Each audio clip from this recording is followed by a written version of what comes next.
El proyecto que presentaremos tiene por título Embrague hidráulico y el equipo está conformado por González López David Alejandro, Moreno Fonseca Maritza Saraí y Ortiz Aguilar César Ejecatl del grupo 4SM2 de la materia oleoneumática.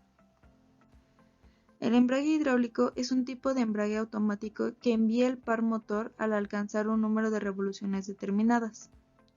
En este tipo de embragues, la energía es transmitida mediante un líquido y una bomba centrífuga.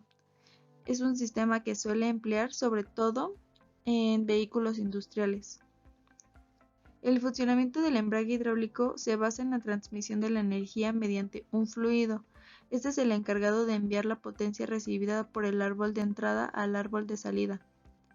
El sistema hidráulico funciona mediante la conducción del líquido o fluido por el interior de un circuito cerrado gracias a la acción de una bomba que funciona con una máquina motriz y la turbina. El embrague hidráulico es una de las partes fundamentales de un coche. Es el responsable de transmitir la potencia desde el motor hacia las ruedas de forma controlada y gradual. Su desgaste puede hacer que pasemos tarde o temprano por el taller. Por eso conviene conocer exactamente qué es y cuáles son sus fallas. Presentación del problema que se busca resolver. El trabajo mecánico que requiere el automóvil tiene como consecuencia mucho estrés y degradación en los sistemas del mismo. Como consecuencia de esto, la vida útil de los elementos disminuye de una forma bastante considerable, por lo que el mantenimiento constante es imprescindible para mantener al automóvil en condiciones óptimas.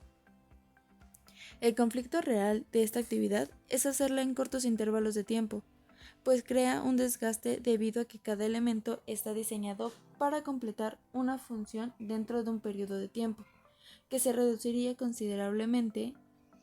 Añadido a esto, existe un costo importante que se debe tomar en cuenta que no todos los propietarios de un automóvil pueden cubrir, de manera que se convierte en un conflicto aún más complicado, lo que nos lleva a buscar una solución para reemplazar el embrague mecánico convencional, pues además de verse afectado ese elemento, también conlleva cuestiones o afecciones con otras piezas conectadas a este mismo.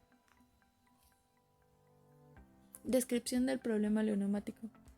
El embrague hidráulico presenta varias ventajas comparándolo con otro tipo de embragues, como el hecho de aumentar el confort y suavidad en el manejo, y ya que no presenta vibraciones, el arranque es mucho más lineal y suave. Claro que el embrague hidráulico es una mejor opción, sin embargo no se exime de presentar fallas en el sistema, entre ellos las fugas del fluido, que se consideran el problema más grave, pues conforme se pierde más líquido aparecerán señales de que algo no está funcionando de manera correcta. Pero a pesar de eso, el embrague hidráulico sigue siendo una de las mejores opciones.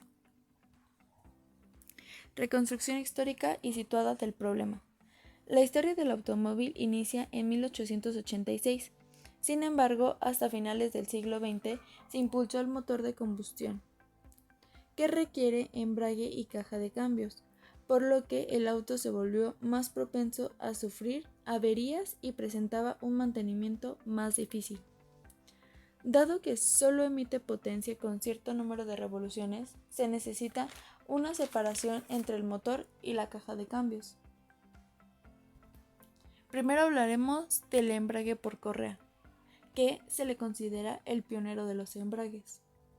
Funciona a base de correas planas de cuero que al tensarse mediante una polea, la potencia de accionamiento de la polea del motor se transmite a las ruedas motrices y al aflojarse se desliza. Este mismo proceso desgastaba las correas con mucha rapidez, por lo que rápidamente se modificó y además de la polea se empezó a instalar un disco igual de grande con marcha al vacío, pues al accionar la palanca, la correa de transmisión podía desviarse de la polea libre a la polea motriz. Sin embargo, a pesar de las múltiples veces que se modificó este tipo de embrague, se optó por retirarlo del mercado, a causa de inconvenientes como una baja eficiencia, alta predisposición al desgaste y características de rodadura insuficientes. Es por eso que se buscan nuevas alternativas como el embrague de fricción. En este caso se instaló un disco colocando en el extremo del cigüeñal que se aproxima a un segundo disco fijo para embarcar. Al tocarse ambos discos se produce fricción. A medida que aumenta la presión que apriete y se incrementan las revoluciones, el disco motriz arrastra el accionamiento hasta que se consigue adherencia y ambos alcanzan la misma velocidad de rotación. En el tiempo desde que los discos están separados hasta que se juntan, la energía del accionamiento principal se convierte en calor al deslizarse en discos entre sí. Este es el embrague que se utiliza hasta la fecha. Claro, tiene nuevas modificaciones, pero aún así es el principio y el acondicionamiento que hasta ahora se utiliza en los autos convencionales y en los autos que circulan en el año en el que estamos.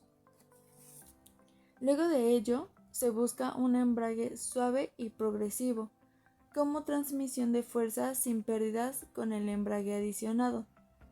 Y se llega al siguiente embrague que se le llama embrague de fricción cónico, pero de manera más resumida se le dice embrague cónico. En este caso, en el volante torneado de forma cónica, engrana un cono de fricción que se mueve libremente en el árbol del motor propulsor y está conectado de manera fija al árbol del embrague mediante la carcasa del embrague. El cono se presiona en la contrapieza del disco del volante con un muelle y presionando el pedal.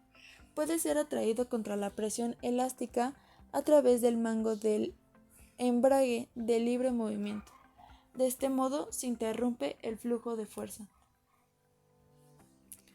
Este procedimiento tenía las ventajas de ser autoajustable y de no cargar el árbol primario ni el árbol de la caja de cambios.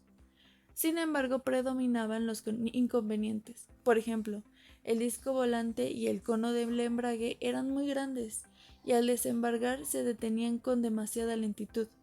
Como las cajas de cambio todavía no estaban sincronizadas, se requería que el embrague se quedara quieto rápidamente después de desembargar para cambiar de marcha. Para solucionar este inconveniente, a partir de 1910 se instaló un freno adicional del embrague o de la caja de cambios, que tenía que accionarse mediante un segundo pedal. La mayoría de las veces en combinación con el pedal del embrague y situado con este en un árbol de pedal conjunto.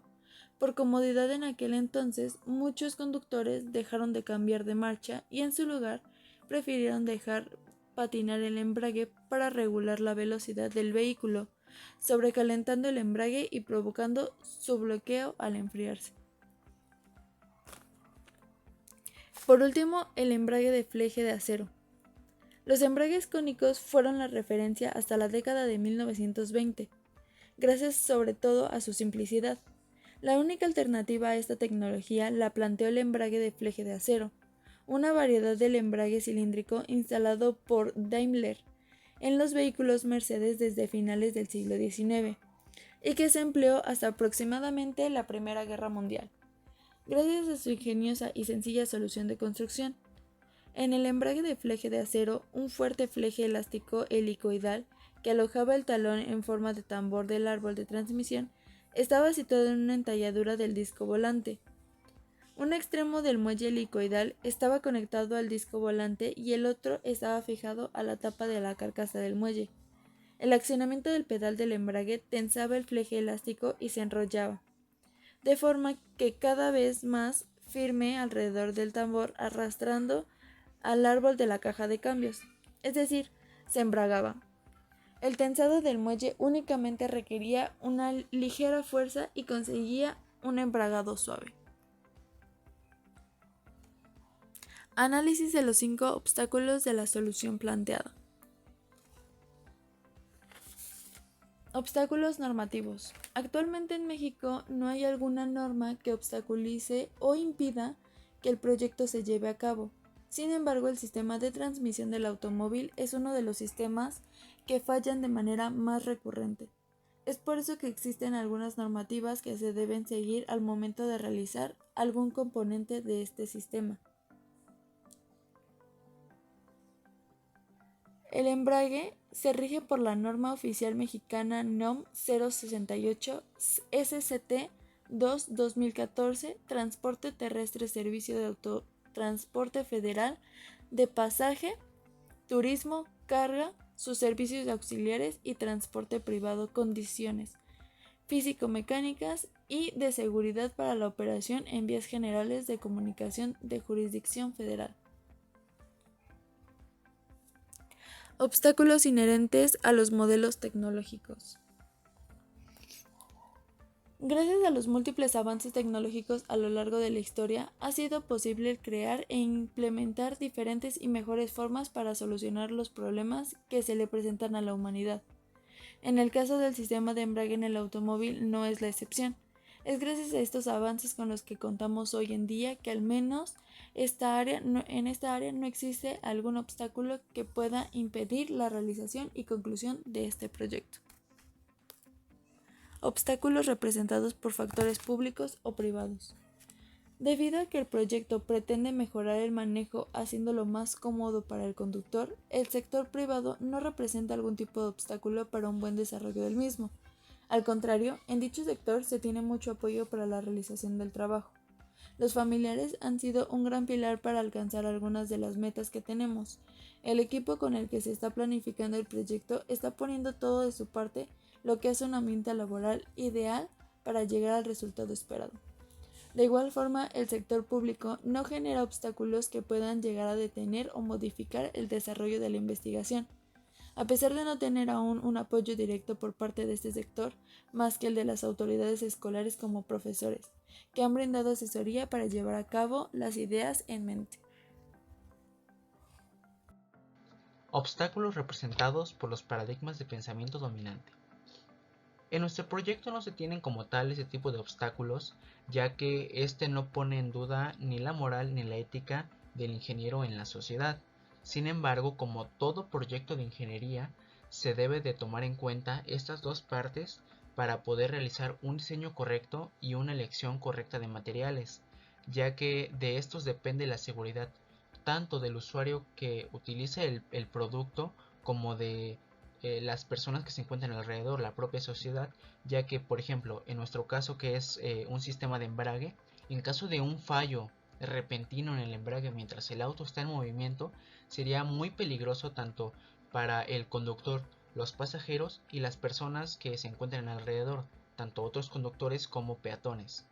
Entonces se debe de tomar mucho esto en cuenta para no realizar un diseño que ponga en riesgo la integridad de nadie, ni una elección de materiales que, como algunos diseños que se llegan a hacer o algunos productos que se llegan a presentar en el mercado, que optan por ahorrarse un poco en la parte económica y así ganar un poco más de dinero, pero no piensan éticamente ni moralmente acerca del impacto que esto puede tener en la sociedad.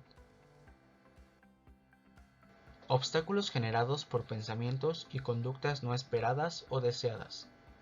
En este caso, hablando del equipo, se espera que se pueda trabajar de una manera correcta y que el proyecto pueda salir a flote sin ningún problema en cuanto a discusiones, diferencias de pensamiento, de diseño.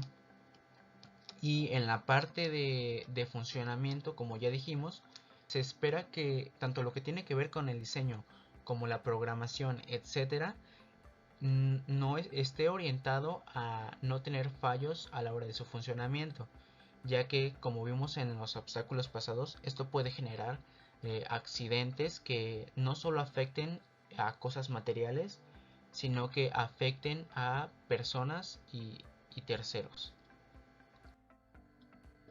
Objetivos y metas. Como objetivos y metas generales de incidencia tenemos como objetivos disminuir daños a la caja de cambios, así como al automóvil en general, En segundo, disminuir fallos repentinos en la transmisión del automóvil, así como los accidentes que estos pueden provocar. Como dije, intentamos crear un producto que, como dije, tal vez no pueda asegurarte que no falle, pero que los fallos en este sistema sean mínimos y así no generar accidentes o generar la menor cantidad de accidentes por este tipo de mecanismos que sería el embrague. Como tercer objetivo tenemos salvaguardar de manera directa la integridad física del conductor, así como de manera indirecta a sus acompañantes. Metas. Aquí tenemos dos metas, que sería llevar la tasa de accidentes ocasionados por fallas en la transmisión lo más cercano posible a cero, lo que ya dije, tomando en cuenta que los fallos de la transmisión y del motor han estado en las principales causas de accidentes de automóvil a lo largo del tiempo. Erradicar las lesiones y problemas podológicos ocasionados por el accionamiento recurrente del embrague. Esto ya afecta principalmente a los conductores de automóvil, los cuales en la transmisión manual están recurrentemente accionando el sistema de embrague. Esto normalmente en ciudad, pero es una acción recurrente, y en sistemas anteriores, como era el accionamiento mecánico sin ayuda de un sistema hidráulico, el accionamiento del embrague era muy fuerte y ocupaba una fuerza innecesaria en el pie del conductor. Objetivos y metas de investigación. Tenemos 4 objetivos y 2 metas. Los objetivos son aumentar la vida útil del embrague, disminuir costes de producción, aumentar la comodidad y confort en la conducción y lograr una menor pérdida de potencia ocasionada por el embrague. En metas tenemos alargar la duración del sistema de embrague por hasta 200 veces contra sus predecesores y disminuir la cantidad de reparaciones a causa de la transmisión, ya que, como se muestra a continuación, el área de la transmisión siempre ha sido una de las que cuenta con la mayor cantidad de fallos, en su mayoría debidos al sistema hidráulico del embrague, así como al embrague en general. Métodos para el cumplimiento de objetivos y metas. Se planteó una serie de estrategias para alcanzar cada uno de estos objetivos y estrategias.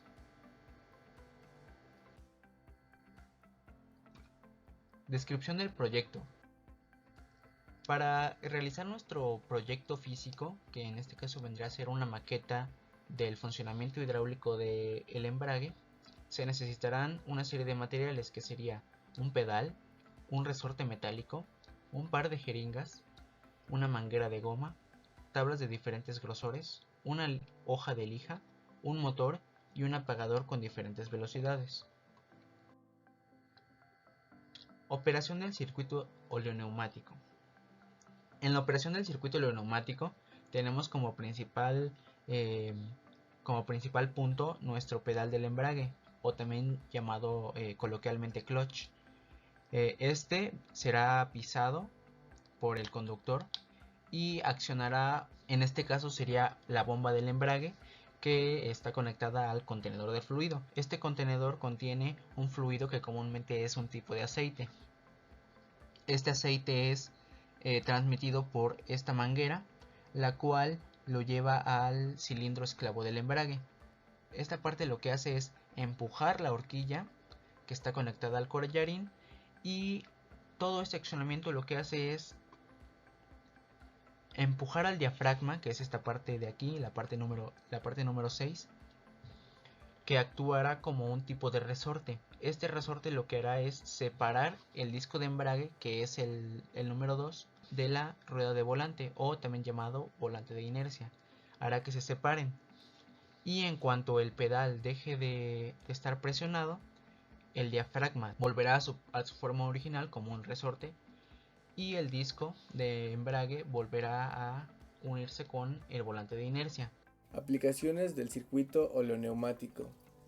El circuito oleoneumático que se emplea en este proyecto está hecho para poder utilizarse en otras aplicaciones del automóvil, como lo son el sistema de frenos, por ejemplo, y lo estaríamos viendo en los calipers de un sistema de frenos de disco. Está especialmente indicado para transmitir potencia entre ejes paralelos, lo que le da apertura para acondicionar el circuito creado en distintas máquinas, como en bombas hidráulicas, compresores, cintas transportadoras, maquinaria agrícola, entre otros. Debido a sus características, se puede aplicar su utilización en espacios reducidos, como en montajes de vehículos industriales y la construcción naval. Lo siguiente que tenemos es el cronograma y el desglose financiero general. En el cronograma trabajamos desde la semana número 1 de febrero hasta la semana número 4 de julio. Lo primero que hicimos fue formar los equipos de trabajo en la semana número 1 de febrero, que es desde el día 1 hasta el día 6 del mismo mes. Lo siguiente fue hacer una lluvia de ideas, desde la semana número 1 hasta la semana número 2. La elección del tema se hizo en la semana 1. La realización del protocolo de investigación nos llevó 3 semanas, desde la semana número 2 hasta la semana número 4. Esto quiere decir que trabajamos desde el 7 de febrero hasta el 28 del mismo mes. La entrega del protocolo se hizo en la primera semana de marzo. Para realizar nuestra maqueta se comenzó con una investigación sobre el proyecto en físico. Para esto ocupamos la primera semana y la segunda semana del mes de marzo, desde el 1 hasta el 13 de marzo. Para el desarrollo de la maqueta trabajamos durante 3 semanas, desde la semana número 3 de marzo hasta la primera semana de abril. Esto quiere decir que se trabajó desde el 13 de marzo al 3 de abril. La investigación sobre la animación para poder realizarla sobre nuestro embrague con sistema hidráulico se hizo en la semana número 3 de marzo a la número 4. Lo siguiente fue comenzar con la animación en la semana 4 a la primera semana de abril. En las mismas fechas, en las mismas semanas, se inició el programa de la semana número 4 a la número 1 de abril. Para nuestro proyecto final se realizó un video. Para esto trabajamos en la semana número 2 de abril hasta la número 4 del mismo mes. Finalmente es la presentación y exposición de nuestro proyecto final en la semana 4 de mayo, específicamente el 30 del mismo mes.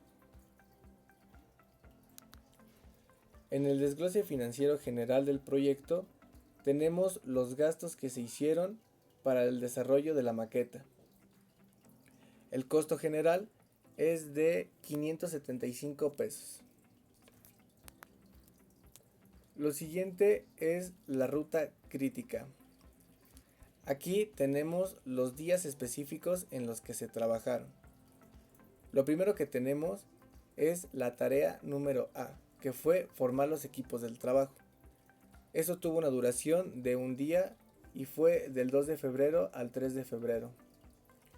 La tarea B fue la lluvia de ideas. Tuvo una duración de 9 días, del 2 de febrero al 11 de febrero. Tarea C, elección del tema, 2 días, 4 de febrero al 6 de febrero. Protocolo de investigación, tarea D, tuvo una duración de 19 días, del 8 de febrero al 27 de febrero. La entrega del protocolo de investigación tuvo una duración de un día, del 28 de febrero al 1 de marzo. La investigación sobre el proyecto en físico, tarea F, tuvo una duración de 8 días, del 1 de marzo al 9 de marzo. Para la realización de nuestro proyecto en físico, la tarea G tuvo una duración de 12 días, del 13 de marzo al 25 de marzo. Para la investigación sobre la animación, se utilizaron 5 días, del 22 de marzo al 27 de marzo. En la tarea I tenemos el inicio de la animación, en la cual nos llevamos 8 días, 24 de marzo al 1 de abril. Para el programa, la tarea J, de igual forma, se ocuparon 8 días, del 24 de marzo al 1 de abril. La grabación del video final tuvo una duración de 23 días, del 2 de abril al 25 de abril, contando edición. Y por último tenemos la presentación del video de exposición en la L y es el 30 de mayo, un día. Lo siguiente que tenemos es la exposición del desempeño colectivo de investigación.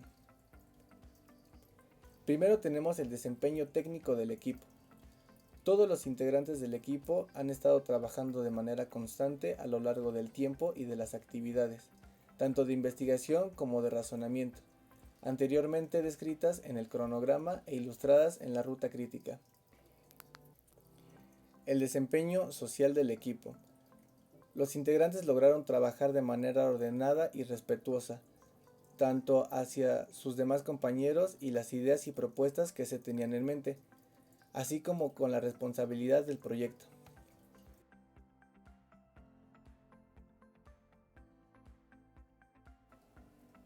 Antes de comenzar con la animación, primero se va a explicar cómo es que ésta se hizo y qué elementos la conforman.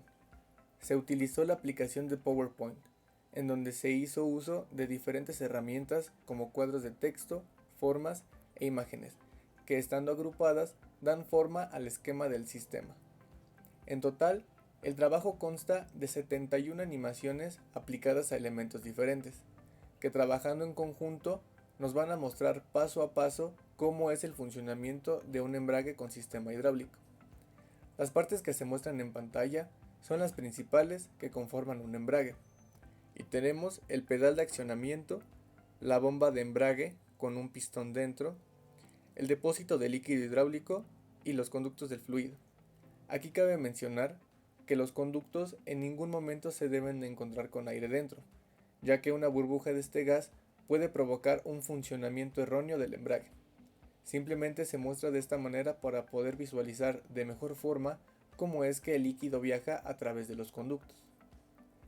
La siguiente parte es el cilindro receptor, quien tendrá también un pistón móvil dentro, el disco de embrague, el volante de inercia y el motor.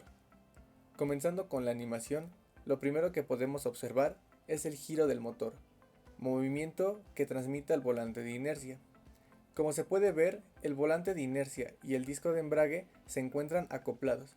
Esto quiere decir que el giro que transmite el motor lo harán de forma simultánea. En este punto es incorrecto intentar hacer un cambio de marcha, ya que podemos dañar elementos de la caja de cambios como lo son los engranes, por ejemplo. Esta es la función del embrague, poder hacer cambios de forma segura y suave sin dañar otros elementos, mientras que éste se use de forma correcta, claro. Para ver cómo funciona un embrague, lo primero que tenemos que hacer es ejercer una presión sobre el pedal de accionamiento. Esto provocará que el pistón que se encuentra dentro de la bomba de embrague transmita dicha presión hacia el fluido. Esto hará que el líquido comience a viajar a través de los conductos. Incluso podemos ver que el nivel dentro del depósito ya no se encuentra en el máximo. Cuando el líquido llega hasta el cilindro receptor, este empujará al pistón que se encuentra dentro. Este, a través de un brazo metálico, separa al disco de embrague del volante de inercia. Es en este punto en donde se separa el motor de la caja de cambios, y es aquí en donde ya es permitido hacer un cambio de marcha. Una vez hecho, se tiene que acoplar nuevamente el disco de embrague con el volante de inercia. Para esto, se debe dejar de aplicar presión sobre el pedal. Esto provoca que el embrague nuevamente se encuentre junto con el volante, conectando al motor con la transmisión. Ahora, lo que va a ocurrir es exactamente lo que pasa en un principio, pero esta vez de forma contraria.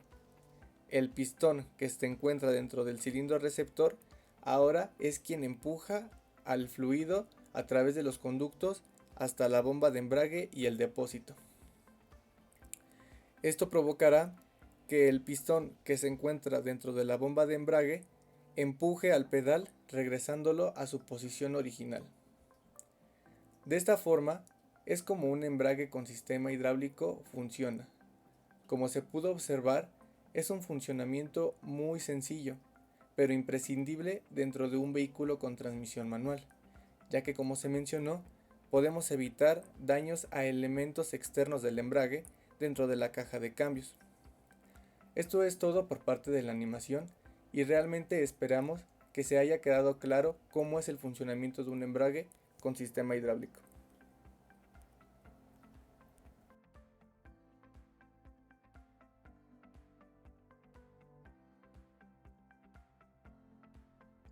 Ahora vamos a explicar el funcionamiento de nuestro circuito que podemos ver aquí en la pantalla. El circuito fue hecho en un software que se llama Tinkercad de Autodesk. Como vemos aquí, el circuito está hecho a base de programación en Arduino. Tenemos aquí nuestros componentes, tenemos nuestra placa de Arduino, un motor, dos potenciómetros y un LED. También tenemos una protoboard que esta la pusimos simplemente para que se pueda apreciar de mejor manera el funcionamiento del circuito. Antes de explicar un poco el funcionamiento, tenemos que entender qué simbolizan cada uno de estos componentes. El motor va a ser la bomba de nuestro circuito hidráulico. Este primer potenciómetro que está acá va a simbolizar al pedal del embrague. Mientras más apretado, mientras más presionado esté el pedal del embrague, el potenciómetro más a la derecha estará. Simboliza qué tan presionado está el pedal. Si está completamente a la derecha es que el pedal está completamente presionado. Si está completamente a la izquierda es que el pedal no está siendo presionado. Nuestro segundo potenciómetro va a simbolizar el embrague como tal. Va a hacer qué tan separado está el embrague del volante de inercia. Si está completamente a la izquierda, significa que tiene un contacto completo con el volante de inercia. Y mientras más a la derecha esté, menor contacto tiene. Llegando al punto de que si está completamente a la derecha, significa que el embrague y el volante de inercia ya no tienen contacto entre ellos. Y como último tenemos a este LED. Este LED va a simbolizar una válvula de escape. Esta pequeña válvula de escape va a ser por si la presión que tenemos en el sistema es mayor a la presión que deseamos en ese punto, en ese instante, la válvula se va a abrir hasta que la presión esté en el valor que necesitamos en cierto momento. Ahora, aquí podemos ver el código con el cual funciona este circuito. Como dijimos, es programación en Arduino y es el lenguaje C++. Bueno, voy a explicar un poco cómo está programado y después el cómo funciona ya en el circuito.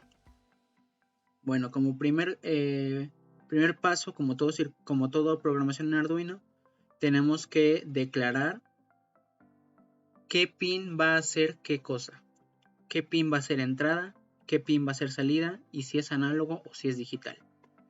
Tenemos aquí en este caso dos entradas que podemos ver aquí, A0 y A1, que van a ser entradas análogas, y dos salidas que van a ser 0 y 1, que van a ser digitales. Aquí tenemos entrada 0, salida 0, salida 1, ambas digitales. La 0 va hacia el LED, que sería la válvula de escape.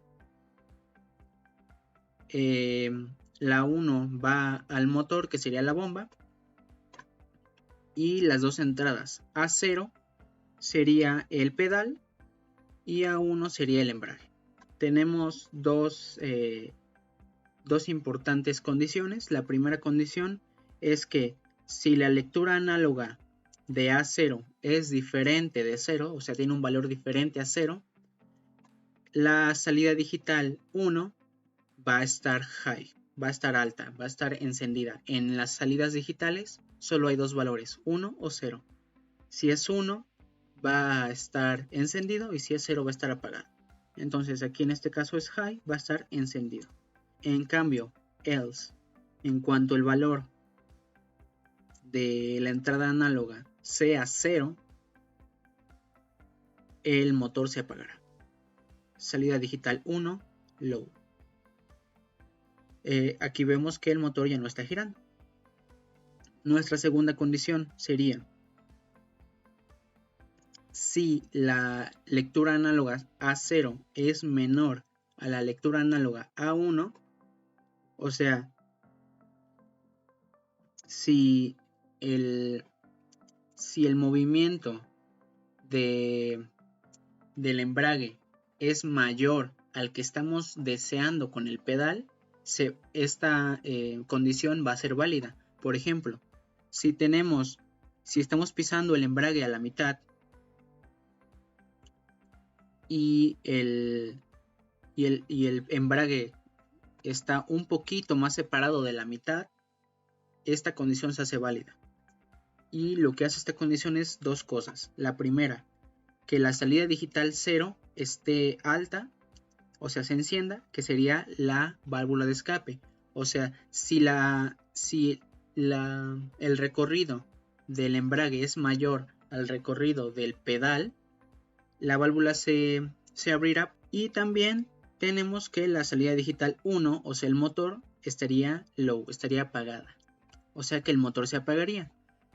Pero, ahí hay un pero, vemos que el motor no se apaga, está esto siendo válido, vemos que el LED está encendido. Pero ¿por qué el motor no se apaga? Perdón. Esto es porque al ser condiciones if, ambas condiciones pueden ser válidas. Tanto es válida esta porque la entrada 0 es mayor a 0, tanto es válida esta. Entonces, al una estarla encendiendo y otra estarla apagando, lo que pasa es que se reduce la potencia. Ya no son como antes eran 5.555 revoluciones por minuto.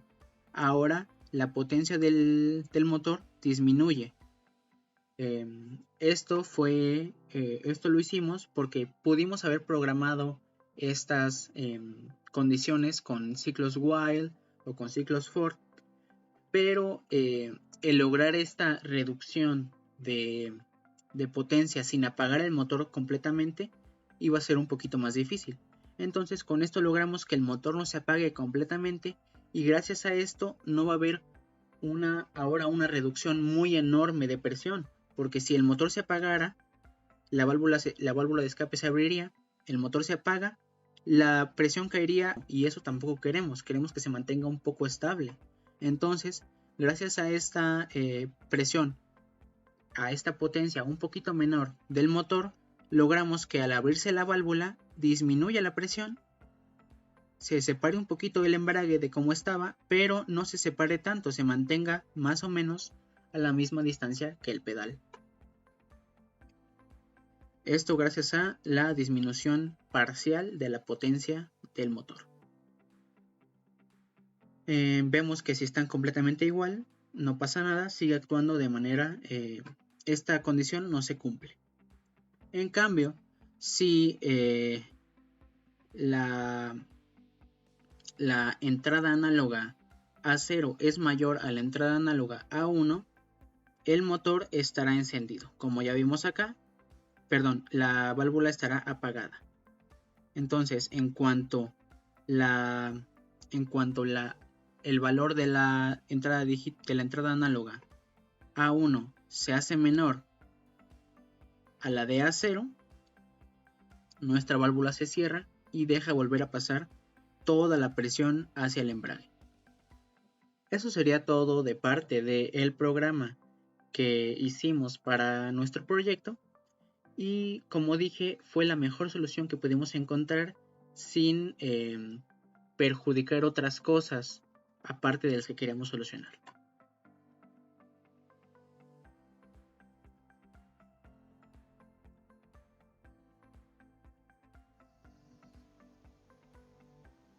El proyecto en físico que se realizará busca explicar cómo es que trabaja un embrague hidráulico, pero para la realización necesitaremos algunos materiales como lo son una placa de acero, soldadura, tornillos, tuercas, 2 jeringas, una tabla de madera de 50 centímetros por 50 centímetros, resorte, mangueras para acuario, un motor, silicón, pinturas en aerosol y un depósito o bote. ¿Cómo es que va a funcionar? Se necesitan saber ciertos conceptos para entender de manera eficiente el funcionamiento de la maqueta. El primero es la bomba de embrague. A través del pedal del embrague, el conductor del vehículo puede accionar este importante elemento justo cuando se requiere. Pero a todos nos ha pasado que algún vehículo requiere menos esfuerzo para presionar el pedal que otros modelos. Es ahí donde la bomba de embrague juega un papel verdaderamente importante. Este dispositivo permite traducir una cantidad ligera de esfuerzo en una gran fuerza mecánica. El siguiente es el cilindro receptor. Este es uno de los componentes esenciales del embrague, pues este mismo aumenta la fuerza del fluido. El tercero es el disco de embrague. Este dispositivo sirve como superficie de fricción entre el volante y el plato de presión. Es el responsable de transmitir el par motor al árbol de entrada de la caja de cambios.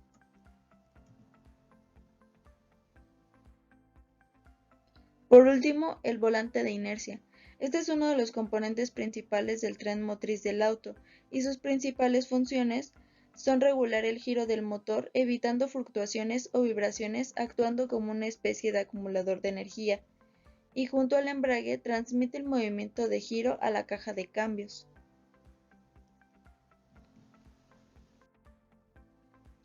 Ahora, la forma en que funcionará la maqueta es la siguiente.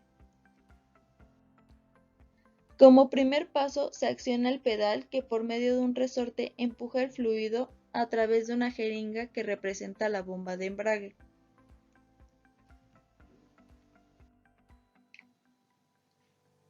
Como segundo paso, se usa una manguera que conecta la primer jeringa con una segunda. Esta jeringa fungirá como cilindro receptor para aumentar la fuerza de forma que al pasar el fluido empuja el émbolo de la jeringa y jala un cable conectado a un pequeño palo de madera. Como tercer paso, el palo de madera al ser jalado separa un primer disco de madera que representa al disco de embrague de la segunda circunferencia de madera que representa al volante de inercia. Pero a diferencia del primero, este segundo disco tiene una lija para que ambos giren juntos con mayor facilidad.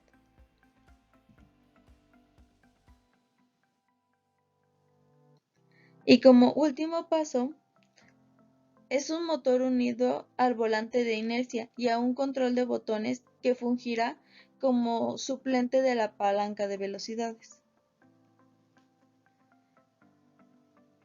De esta forma va a funcionar el proyecto ya en físico.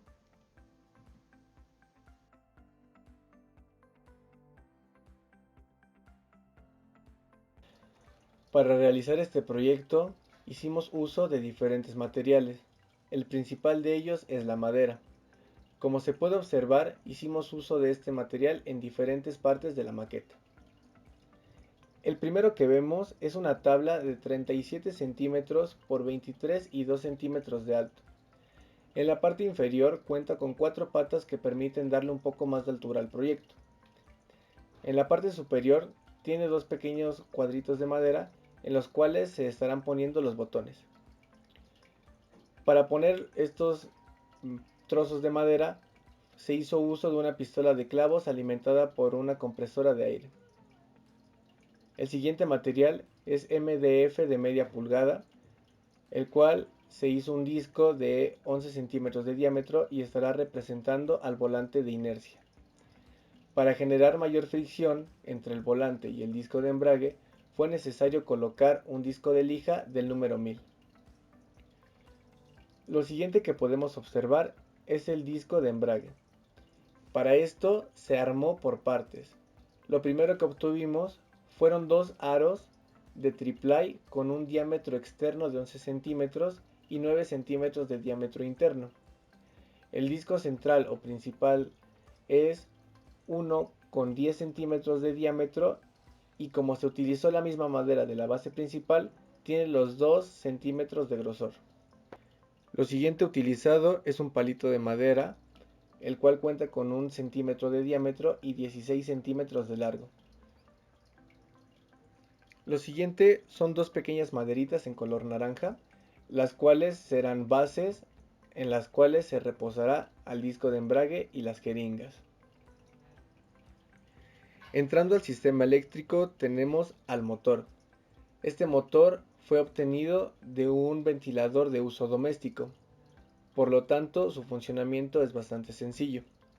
El problema que tuvimos con este motor es que las vibraciones que generaba son bastante altas.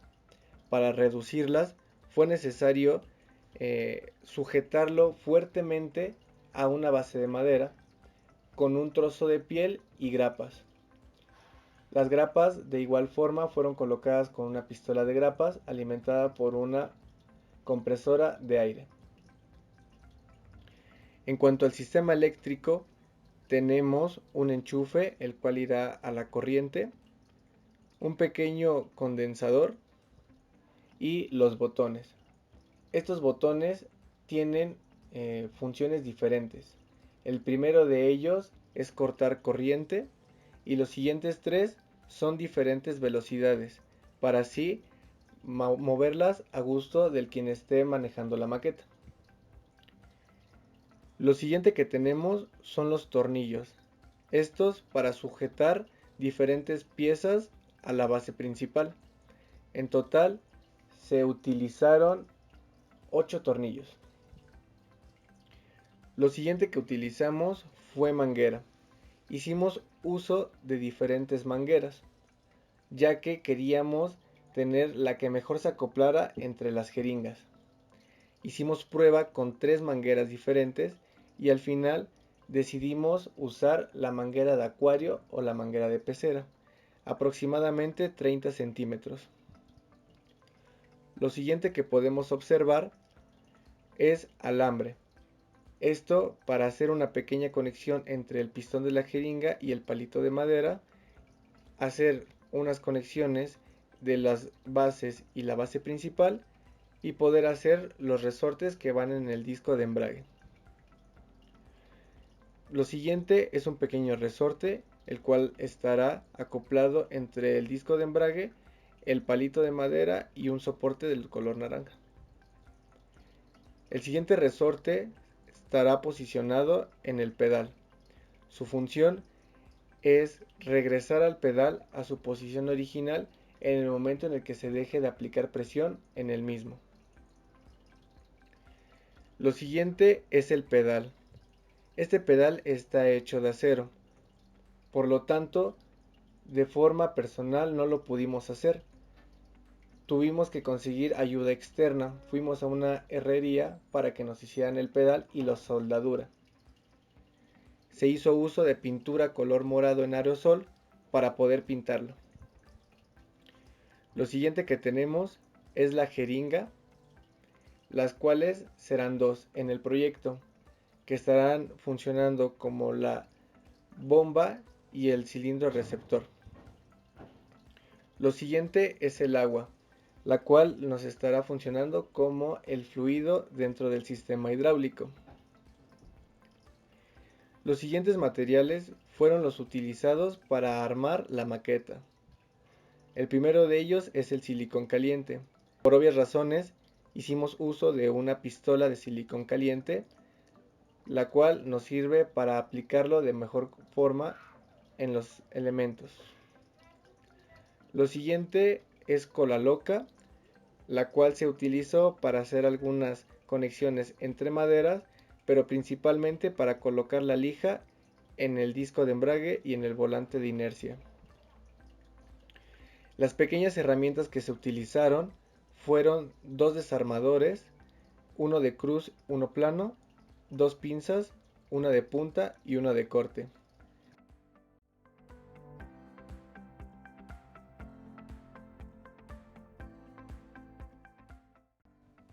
Para la realización de la maqueta, primero necesitaremos el disco de embrague, por el cual vamos a colocar un poquito de cola loca en medio para pasar posteriormente un palito de madera, de forma que no traspase el embrague, pero sí que se quede fijo y estable.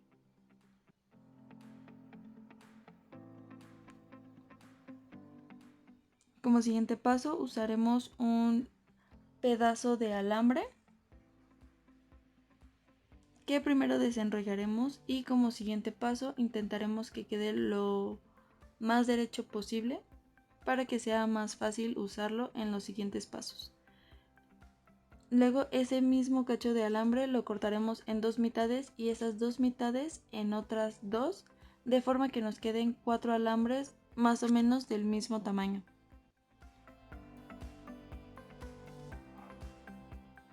Ya cortados los alambres, usaremos dos tablas de madera que están representadas de color naranja, por las cuales pasaremos el alambre. Son 2 alambres por cada una de las tablas y se busca que queden más o menos a la mitad ambas, para que sea tenga un mejor funcionamiento dentro de nuestra maqueta.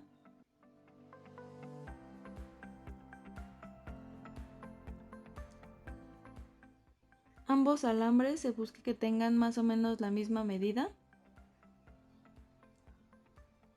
Usamos unas pinzas para poder recorrer de forma más fácil el alambre dentro de la madera, y se hace el mismo procedimiento en el otro pedazo de madera. Se pasan los dos alambres y se doblan para que queden más o menos a la mitad. De la misma forma se busca que queden lo más derechos posibles, para que al momento de insertarlos en nuestra base sea más fácil. El siguiente paso es utilizar un alambre en forma de resorte por el palito de madera que está en el disco de embrague y posteriormente pasar las dos tablas naranjas que tenemos. Posterior a ello, vamos a intentar que las tablas naranjas junto con los alambres pasen por la base de nuestra maqueta.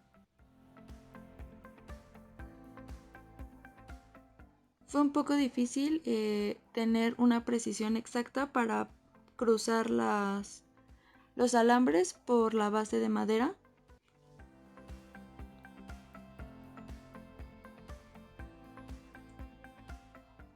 Pero entre los 3 integrantes del equipo buscamos la forma de solucionar el problema.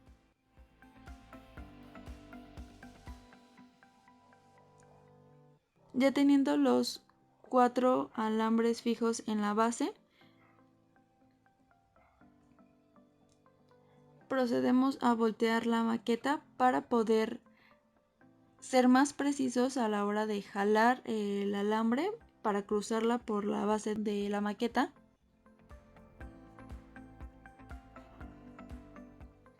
Y que queden todos más o menos a la misma par y que queden fijos, para tener una mejor precisión y que no se mueva la maqueta cuando empiece el funcionamiento del motor. Primero se inicia con unas de las secciones de los alambres y luego se procede a hacer el mismo procedimiento con la otra sección. Se jalan los alambres con unas pinzas para que sea más fácil y además que quede más preciso. El siguiente paso es juntar 2 alambres de cada sección a manera de enrollarlos para que no queden flojos y no se salgan. que queden estables. Al principio se intentó hacer de manera manual, pero al ser alambres de un calibre bastante grueso, se procedió a usar las pinzas para que fuera más fácil y quedara de una mejor manera.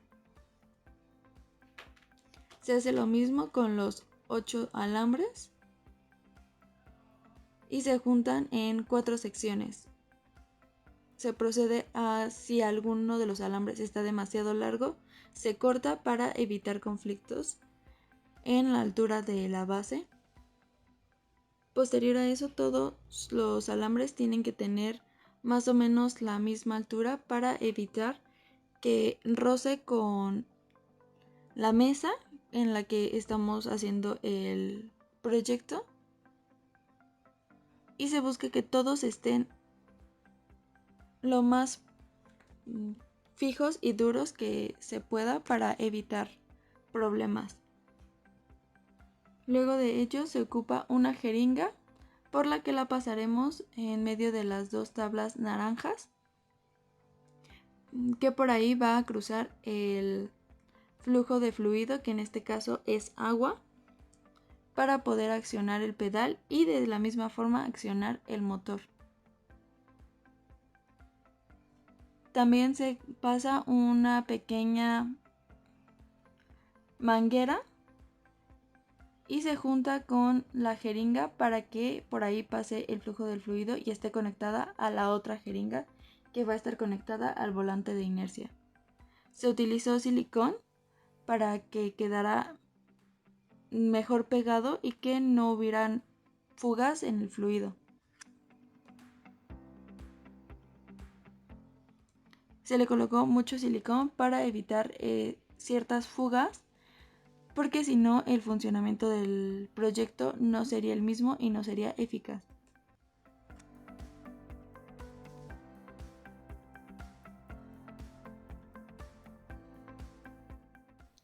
Una vez seco nuestro silicón, vamos a pasar nuestra manguera por debajo de los trozos de madera y por abajo de tanto el disco de embrague como el volante de inercia. Vamos a pasar esta manguera por debajo de estos pequeños seguritos para evitar cualquier tipo de movimiento y que el movimiento de nuestro fluido se transmita correctamente de una jeringa a otra. También vamos a meter nuestra jeringa que pegamos a la manguera por estos agujeros que previamente hicimos en los trozos de madera. Esta jeringa tiene que estar muy bien sujeta y no tiene que tener movimientos, ya que esta va a ser la que transmita el movimiento al disco de embrague y permita que este se separe del volante de inercia. Tiene que quedar completamente fija a la base. Este movimiento se logrará transmitir gracias a este alambre que colocaremos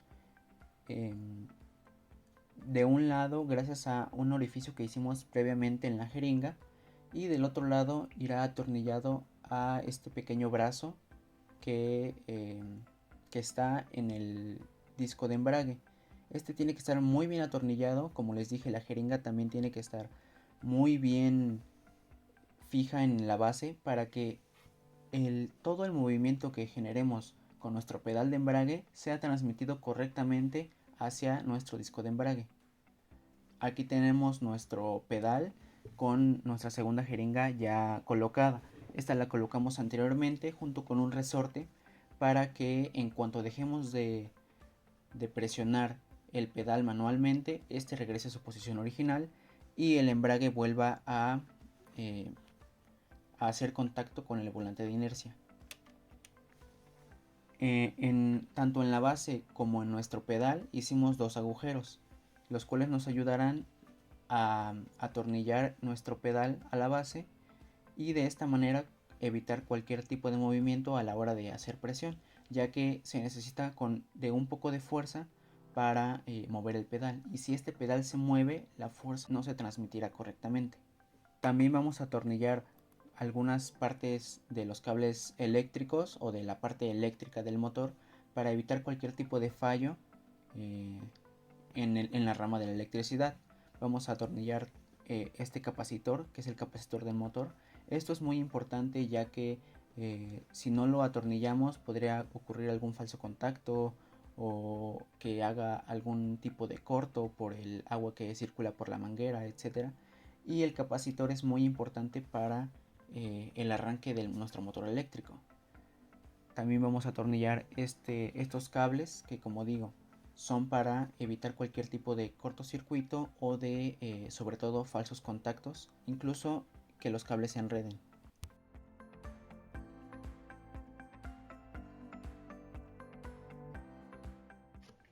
El siguiente paso es conectar la manguera a la jeringa principal.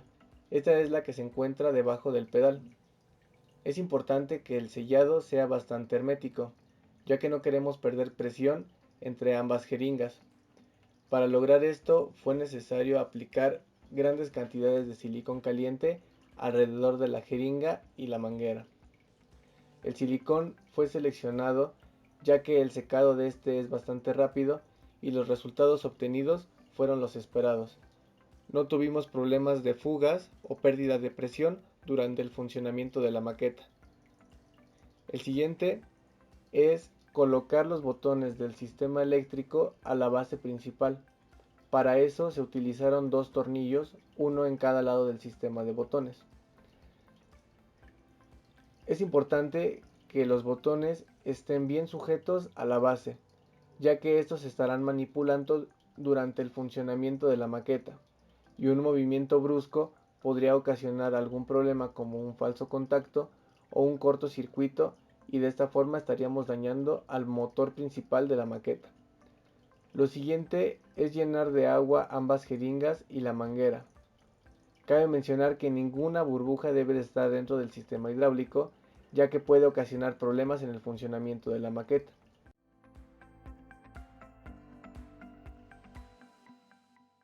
Al presionar el pedal, se puede observar que el disco de embrague se separa completamente del volante de inercia, y al dejar de presionarlo, este se vuelve a acoplar. Esto pasa porque el pistón de la jeringa principal empuja el fluido a través de la manguera y este empuja al pistón de la jeringa secundaria. A través de un alambre que está conectado al pistón de la jeringa, es el encargado de separar o acoplar mediante el palo conectado al disco de embrague. Este funcionamiento es el que queríamos representar del sistema de embrague hidráulico. Como se puede observar, es completamente fiel a lo que pasa dentro de un vehículo, y como podemos ver, al dejar de presionar el pedal, el disco de embrague y el volante de inercia se encuentran juntos. Al momento de presionarlo, estos se separan. Esto quiere decir que el giro del motor se interrumpe al que estaría transmitiendo a la caja de cambios. El momento en el que el embrague se separa del volante es en el que el cambio de marcha se debe de realizar. Esta es la forma correcta de hacerlo, y así podemos evitar daños a la caja de cambios, principalmente en los engranes.